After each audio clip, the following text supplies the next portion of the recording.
విధంగా అపోలో యశోద లాంటి ట్రీట్మెంట్స్ అందించాలి పేదవాళ్ళకు ఉచిత వైద్యాన్ని ఈనాడు ప్రత్యేకమైన ప్రణాళికలతోని మన ప్రభుత్వం ముందుకు వచ్చింది. అందుకే ఈరోజు నేను అడుగుతున్న మిత్రులారా, నిన్న మన కేంద్ర ప్రభుత్వం లేదా కేంద్రంలో అధికారంలో ఉన్న నాయకులను చేవెళ్ళ ఎంపీ వాళ్ళే, మెదక్ ఎంపీ వాళ్ళే, మల్కాజ్గిరి ఎంపీ వాళ్ళే, సికింద్రాబాద్ నుంచి ఎంపీయే కాదు కేంద్ర మంత్రిగా ఉన్నాడు. ఈడున్న నలుగురు పార్లమెంట్ సభ్యులు ఈ ప్రాంత ప్రజలు ఓటేసి గెలిపించారు. తెలంగాణ నుంచి 8 మంది ఎంపీలను ఇస్తేనే నరేంద్ర మోడీ గారు ప్రధానమంత్రి అయింది. నేను ఇవాళ అడుగుతున్నా, ప్రజలు మీకు ఓట్లేసి గెలిపించి ఢిల్లీకి పంపిస్తే మోడీని అడిగి మెట్రోని తెచ్చే తెలివితేటలు మీకు లేవా?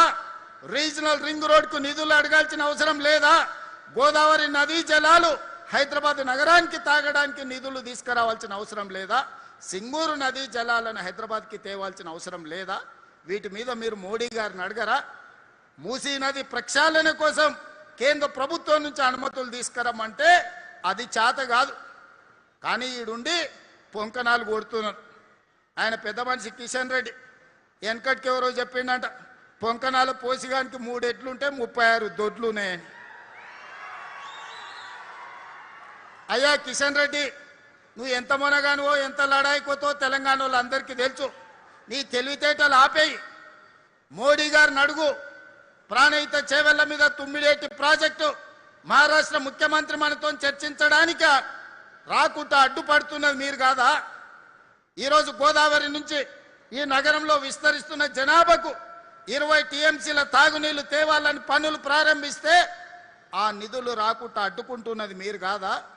ఇవాళ సింగూరు జలాలను నగరాన్ని దాహార్తం తీర్చడానికి ప్రయత్నం చేస్తుంటే అడ్డుపుల్ల పెట్టింది మీరు కాదా? ఈరోజు నరేంద్ర మోడీ గారు సబర్మతి రివర్ ఫ్రంట్ కట్టుకుంటే అబ్బా ఆహా ఓహో అని నువ్వు డప్పు కొడతావట్టి ఆయనకు. ఢిల్లీలో యమునా నది కట్టుకుంట్రి, యూపీలో గంగా నది రివర్ ఫ్రంట్ కట్టుకుండ్రి. మరి మనకున్న మూసీని ప్రక్షాళన మనం చేసుకోవద్దా? మన మూసీ బాగుపడొద్దా? మన మూసీ మన ప్రజలకు ఉపయోగపడొద్దా? మన మూసీ సరిహద్దున మన యువకులకు ఉద్యోగ ఉపాధి రావద్దా? ఎందుకు అడ్డుకుంటున్నారు? గుజరాత్కు గులాములుగా మీరు ఎందుకు పనిచేస్తున్నారు? గుజరాత్ అభివృద్ధి చేసుకోవడం నరేంద్ర మోడీ బాధ్యత అయితే తెలంగాణ హైదరాబాద్ నగరాన్ని అభివృద్ధి చేయాల్సిన బాధ్యత కిషన్ రెడ్డికి, ఈటెల రాజేందర్కు, విశ్వేశ్వర రెడ్డికి, రఘునందన్ రావుకి లేదా అని నేను అడుగుతున్నా. ఇక్కడున్న ప్రజలు మీకు ఓటు వేయలేదా? మిమ్మల్ని ఎంపీలను చెయ్యలేదా? మీరు కేంద్రంలో ప్రభుత్వంలో లేరా? ఇవాళ పదే నువ్వేం చేసినావని నన్ను అడుగుతున్నారు. 10 ఏళ్ళు ఉన్నాయన, 10 ఏళ్ల తర్వాత ఫామ్ హౌస్లో వండుకున్నాడు. 12 ఏళ్ళు అయింది నరేంద్ర మోడీ వచ్చి. 2 ఏళ్లలోనే ఏమి చేయలేదని నన్ను అడుగుతున్నారు కదా. అసెంబ్లీకి రాండి, 10 ఏళ్లలో ఆయన ఏం చేసిండో, 12 ఏళ్లలో మోడీ ఏం చేసిండో, 2 ఏళ్లలో నేనేం చేసిండో నేను చర్చ పెడతా. మా పిఎస్సి చైర్మన్ అరకపూడి గాంధీ గారితోనే నేను సమాధానం ఇప్పిస్తా. 2 ఏళ్లలో ఏమేమి పనులు చేసినో, ఏమేమి విధాన నిర్ణయాలు చేసినో, ఏ విధంగా మన రాష్ట్ర అభివృద్ధి కోసం ప్రణాళికలు సిద్ధం చేసినో అసెంబ్లీలో 4 రోజులు దీని మీదనే చర్చ పెడతాం. మీరు రాండి, చర్చ చేద్దాం. ఇలా తప్పించుకోవడం మీ చేతనే అవుతుంది అనుకుంటున్నాం. కానీ ఎలుకకు పొగబెట్టి బయటకు ఎట్లా తేవాళ్ళో మా కార్యకర్తలందరికీ తెలుసు. మీరు అనుకుంటున్నాం ఎప్పటికీ మోసం చేస్తామని. వాళ్ళని చూడురి, మున్సిపల్లో చిన్న వార్డు మెంబర్కి ఎన్నికలు ఉంటే మోడీకి చూసి ఓటేయండి అంటారు. నేను అడుగుతున్న కిషన్ రెడ్డి గారిని, మన మోరీలో మురికి తీయాలంటే మోడీ వస్తాడే? ఈడున్నోడు ఎవడన్నా సక్కనైనోడు ఉండాలి. పెళ్లి పెద్దను చూసి పిల్లగానికి పిల్లని ఇస్తే వాడు సంసారం చేయకపోతే పెళ్లి పెద్దని అడుగుతామా?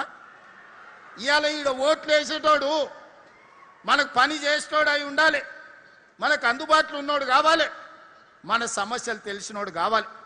అందుకే మీరు అరకపూడి గాంధీ గారిని 2014, 2018, 2023 3 సార్లు హ్యాట్రిక్ గెలిపించిందంటే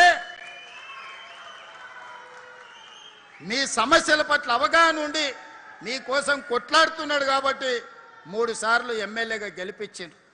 అందుకే ఈనాడు ఎప్పుడు కలిసినా ఈ శేర్లింగంపల్లి నియోజకవర్గంలో రోడ్ల గురించి, తాగునీటి సమస్య గురించి, ట్రాఫిక్ జామ్ల గురించి ఎప్పుడు మాట్లాడుతుంటాడు. బస్సుల గురించి వారు అడిగినారు.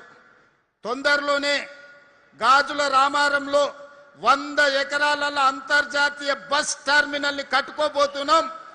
ఆల్రెడీ ఆర్టీసీకి 100 ఎకరాల భూమిని కేటాయించినాం.